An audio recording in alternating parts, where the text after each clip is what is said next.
Hello विद्यार्थियों, हम लोग पाठ 4 में आगे पर्यावरण संवर्धन और जैव विविधता में क्या संबंध है इसके बारे में पढ़ेंगे। पर्यावरणीय प्रदूषण का सबसे घातक परिणाम किस पर पड़ता है? तो जवाब है सजीवों पर। जितने भी सजीव हैं, प्राणी या वनस्पति, सूक्ष्म जीव या बड़े जीव, सभी के ऊपर इसका प्रभाव पड़ता है। आपके आसपास जो भी परिसर है उसमें आप कई प्रकार की घटनाओं को देखे होंगे। पृथ्वी पर हमारी सजीव सृष्टि यह विभिन्न प्रकार की विभिन्नताओं से भरी हुई पड़ी है। इसमें विविध प्रकार की वनस्पतियों और प्राणियों का अस्तित्व जो था, आज हम देखते हैं उसमें से पिछली कुछ पीढ़ियों द्वारा सुने गए ऐसे विशिष्ट प्राणी अब देखने को नहीं मिलते हैं। तो आप सोचो, इसके जिम्मेदार कौन? तो जवाब क्या मिलेगा? इसका जिम्मेदार मानव ही है, तो इसकी पिछली पीढ़ियां ही हैं। प्रकृति में पाए जाने वाले एक ही जाति के सजीवों में हम देखते हैं कि उसमें व्यक्तिगत तथा आनुवंशिक भेद देखने को मिलता है। सजीवों की जातियों के विविध प्रकार मिलते हैं, विविध प्रकारों की परिसंस्थाएं मिलती हैं, जिसके बारे में आप पढ़ चुके हो। इन सभी के कारण उस स्थान पर प्रकृति को जो सजीव सृष्टि की जो समृद्धि हुई है, जो हमें प्राप्त हुई है, उसी को जैव विविधता कहते हैं, बायोडाइवर्सिटी कहते हैं। जैव अर्थात सजीव, विविधता मतलब भिन्न प्रकार की। तो भिन्न प्रकार के जो सजीव हैं, यह 3 स्तरों पर दिखाई देती हैं, जिसमें पहला स्तर है आनुवंशिक विविधता, जेनेटिक डाइवर्सिटी। बच्चों, यदि एक ही जाति के सजीवों में पाई जाने वाली विविधता हो तो उसको आनुवंशिक विविधता कहेंगे। जैसे प्रत्येक मनुष्य दूसरे मनुष्य की अपेक्षा थोड़ा थोड़ा भिन्न होता है। आप अपने घरों में, अपने आसपास देख सकते हैं। जब पुनरुत्पादन होता है, रिप्रोडक्शन होता है, प्रजनन की क्रिया होती है, उसमें सहभागी होने वाले सजीवों में ये आनुवंशिक विविधता कम हुई तो क्या होगा? तब देखोगे धीरे धीरे उस जाति के नष्ट होने का खतरा बना रहेगा। इसलिए आनुवंशिक विविधता भी जरूरी है। दूसरा है प्रजाति की विविधता, स्पीसीज डाइवर्सिटी। एक ही प्रदेश में एक ही जाति के प्राणियों में अथवा वनस्पतियों में विविध जातियां देखने को मिलती है। आप देख सकते हैं, उसे ही उस प्रजातियों की विविधता कहते हैं। प्रजाति विविधता में वनस्पतियां, प्राणी और सूक्ष्मजीव, इनके विविध प्रकारों का समावेश होता है, उसे प्रजाति की विविधता कहते हैं। तीसरा है परिसंस्था की विविधता, इकोसिस्टम डाइवर्सिटी। बच्चों, प्रत्येक प्रदेश में अनेक परिसंस्थाओं का समावेश होता है। हमारे भारत देश में 29 प्रदेश हैं। किसी भी प्रदेश के प्राणी और वनस्पति, उसका अधिवास और पर्यावरण में अंतर, इनके संबंधों से परिसंस्था की निर्मित होती है। और आप जानते हैं, प्रत्येक परिसंस्था के प्राणी, वनस्पतियां, सूक्ष्म जीव और अजैविक घटक जो समान नहीं होते कहीं भी, वह भिन्न भिन्न होते हैं। मतलब प्राकृतिक और मानव निर्मित इस प्रकार अगर देखा जाए तो 2 स्वतंत्र परिसंस्थाएं हैं। सभी सजीवों के कल्याणार्थ मानव की पर्यावरण के प्रति आज उसकी सकारात्मक भूमिका का होना बहुत ही आवश्यक हो गया है।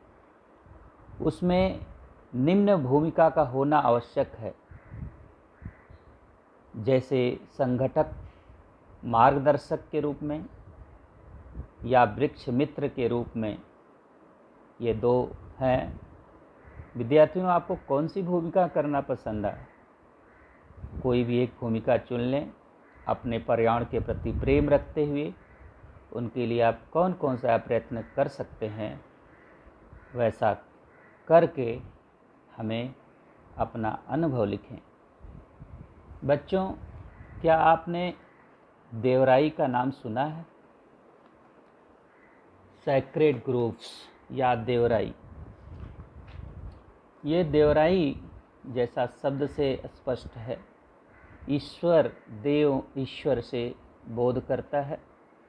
देवराई ईश्वर के नाम पर आरक्षित, रिजर्व और पवित्र समझे जाने वाले जितने भी वन हैं उन्हें देवराई कहा जाता है। देवराई वन समाज द्वारा संभाले गए अभयारण्य होते हैं। ईश्वर के नाम पर जो भी आरक्षित होने के कारण इन वनों को एक प्रकार का संरक्षण प्राकृतिक रूप से प्राप्त हो जाता है। भारत के पश्चिम घाट में ही नहीं बल्कि संपूर्ण भारत में देवराई के ऐसे तमाम वन पाए जाते हैं। भारत में ऐसे 13,000 से अधिक देवराई वन की सूची अभिलिखित किए गए हैं। महाराष्ट्र में इस प्रकार की देवराई कहाँ कहाँ है, ऐसे स्थानों की सूची बनाइए और हमें बताइए। कुछ जानकारी के लिए मैं आपको बता दूं, पश्चिम घाट में जो है खतरे में आए हुए देश की तमाम जो विरासत हैं, धरोहर स्थल हैं, उसमें आप जानिए सिंधुदुर्ग में 1500 से अधिक देवराई हैं।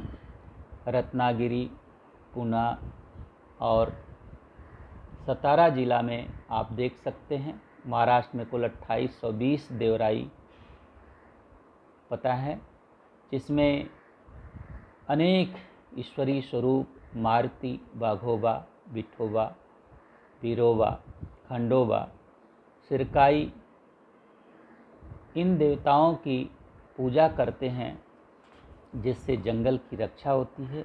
उनके नाम पर, ईश्वर के नाम पर लोग विनाश नहीं करते हैं।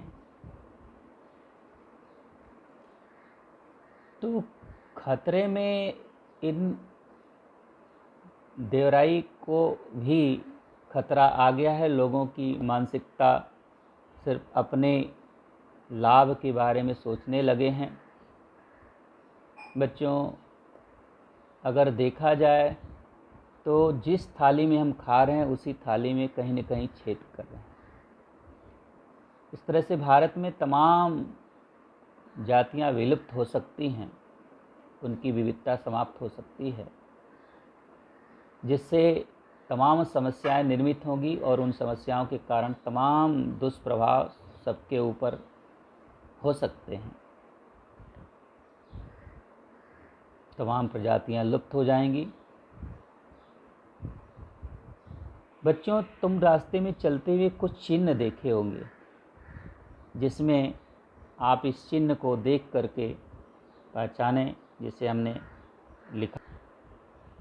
तो ये चिन्ह आप देखिए। सबसे पहला चिन्ह है कचरा सावधानी पूर्वक रखें डस्टबिन में, घर में, और उसे व्यवस्थित बाहर दें। दूसरा चित्र है बिजली की बचत करने का संदेश दिया गया चिन्ह से। तीसरा संदेश है साइकिल, आप मोटरसाइकिल के बजाय, कार के बजाय अपना साइकिल का प्रयोग जितना कर सकते हैं अधिकतम करें, घर से स्कूल आने में, कार्यालय जाने में या कहीं भी। चौथा जो संकेत है पानी बचाव का है। ये जहाँ भी आपको दिखें, इसका मतलब उसको संरक्षण करना है। बच्चों, इस संकेत से आप समझ गए होंगे कि पर्यावरण का कितना महत्व है। जैव विविधताओं का हम संवर्धन कैसे करेंगे, इस बात पर विचार दिमाग में आ गया होगा, जिसमें पहला पॉइंट है संवर्धन करने के लिए हमें पहले दुर्लभ जातियों के सजीवों का संरक्षण करना होगा। राष्ट्रीय उद्यान जितने हैं वहाँ पर और अभयारण्य का हमें निर्माण करना होगा। राष्ट्रीय उद्यान यहाँ पर संजय गांधी नेशनल पार्क आप जानते होंगे, वहाँ पर गए होंगे। कुछ क्षेत्रों को आरक्षित जैव विभाग के रूप में घोषित करना होगा। विशिष्ट प्रजातियों के संवर्धन के लिए विशिष्ट प्रकल्प शुरू करना, प्राणियों और वनस्पतियों का संवर्धन करना, कानून का पूर्णतः पालन करना, पारंपरिक ज्ञान जो माता पिता से पूर्वजों से मिल रहा है उसका अभिलिखित करके रखना, ताकि अगली पीढ़ी को वह ज्ञान का पता चल सके। अभी तक इस प्रकरण में हमने पर्यावरण संवर्धन और संरक्षण संदर्भों के नियम कानून क्या है इसका अध्ययन किया। समाज में स्वयं प्रेरणा से अनेक लोग एकत्रित होकर इस प्रकार के कार्य करते हैं। राज्य में, राष्ट्रीय स्तर पर, अंतर्राष्ट्रीय स्तर पर अनेक बड़ी संस्थाएं बनाई गई हैं जो आज भी काम कर रही हैं। उसमें से स्वयंसेवी संस्थाओं का नाम है, पहला Bombay natural history society Mumbai में आप स्थित है। जहांगीर आर्ट गैलरी कोलाबा की तरफ उधर जाएंगे तो आपको वहाँ पर बहुत ही सुंदर स्थान है, आप विजिट करके देखें कितनी प्रकार की मछलियाँ, सब तमाम शेर, कौन कौन से पक्षियाँ, सब प्रिजर्व रूप में इस तरह से रखे हुए आपको डिस्प्ले दिखेंगे। इसके बाद CPR environment group new Chennai में स्थित है। Gandhi peace foundation environment cell Delhi में स्थित है। चिपको सेंटर तेहरी गढ़वाल में स्थित है। Centre for environment education Ahmedabad में स्थित है, गुजरात में। केरल शास्त्र साहित्य परिषद त्रिवेंद्रम। भारतीय agro industries foundation Pune Maharashtra. Vikram Sarabhai community science centre Ahmedabad. ये 8 स्वयंसेवी संस्थान जो पर्यावरण के संवर्धन में बहुत ही महत्वपूर्ण जागरूकता और संरक्षण का काम कर रही हैं। अंतर्राष्ट्रीय स्तर पर पर्यावरणीय संस्था जो काम कर रही हैं, जिसमें पहला है प्राकृतिक संसाधनों की अंतर्राष्ट्रीय संवर्धन संस्था IUCN, जिसका मुख्यालय ग्लैंड स्विट्जरलैंड में है। दूसरा है inter governmental panel on climate change IPCC, जिसका मुख्यालय जिनेवा में स्थित है। संयुक्त राष्ट्र संघ पर्यावरण कार्यक्रम UNEP, जिसका मुख्यालय नैरोबी केनिया में स्थित है। World wide child fund WWF New York में स्थित है। बर्ड लाइफ इंटरनेशनल मुख्यालय कैम्ब्रिज में स्थित है। हरित हवामान निधि सोंगडो दक्षिण कोरिया में स्थित है। बच्चों, इस संस्थाओं से इस पर्यावरण की रक्षा में महत्वपूर्ण भूमिका अदा किया जा रहा है। ग्रीन पीस नामक यह पर्यावरण संस्था जो है, यह पर्यावरण विषय में कार्यरत विश्व की सबसे बड़ी संस्था है। 26 देशों के 25 लाख से अधिक व्यक्ति इसके सदस्य बने हैं। उपयुक्त संस्था के कार्य की जानकारी आप गूगल से सर्च करके प्राप्त करें, यूट्यूब से सर्च करके उसके वीडियो को हमें भेजें, जिससे आपकी जानकारी भी बढ़ेगी और आप उसका रक्षा भी कर पाएंगे। बच्चों, अंतर्राष्ट्रीय प्राकृतिक संवर्धन संगठन जो है वो अलग अलग देशों की संकटग्रस्त वन्य जीवों की प्रजातियों की सूची तैयार करता है। इस सूची में गुलाबी रंग के जो संकटग्रस्त प्रजातियां हैं, हरे रंग के पृष्ठ के पहले से ही संकटग्रस्त परंतु वर्तमान समय में सुरक्षित प्रजातियों के नाम को दर्शाते हैं। बच्चों, इस तरह से आपको इतनी जानकारी पर्यावरण के बारे में आज हम लोग सीखे। आगे हम लोग पढ़ेंगे कि किस प्रकार से संकट में प्रजातियां आ रही हैं और उसकी कैसे रक्षा करें, कौन कौन से अभयारण्य हैं और कहाँ पर हैं, क्या क्या समस्याएं हैं, उसके क्या क्या प्रभाव हैं, आगे अध्ययन करेंगे। Thank you.